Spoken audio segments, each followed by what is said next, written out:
हाय, hello, नमस्कार. स्वागत आहे तुमचं माझ्या स्वामिनी बालार या फूड चॅनलमध्ये. आज मी बनवणार आहे स्वीट पोटॅटो. इट मीन्स रताळं आणि गाजरची प्युरी. तसं तर रताळं आणि बटाटा दोन्ही बेबीच्या वेट गेनिंगसाठी उपयोगी आहे. बट रताळ्यामध्ये व्हिटॅमिन ए आणि अँटीऑक्सिडंट्स जास्त असल्याने ते आरोग्यासाठी अधिक फायद्याचे मानले जातात कम्पेअर टू पोटॅटो.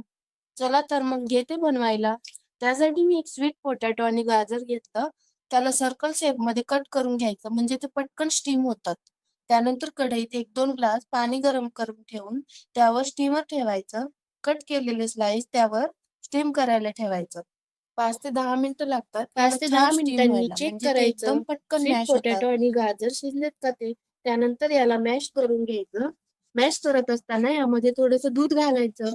तुमच्या बेबीला कशी कन्सिस्टन्सी हवी आहे त्यानुसार तुम्ही दूध घाला. दुधाने याची चव एकदम छान होते. नक्की ट्राय करा.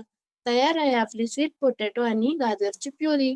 तुम्हाला ही रेसिपी आवडली असेल आणि अशाच नवीन-नवीन बेबीज रेसिपी पाहिजे असतील तर स्वामिनी बालार या चॅनलला लाईक, शेअर, सबस्क्राईब जरूर करा. Thank bye bye.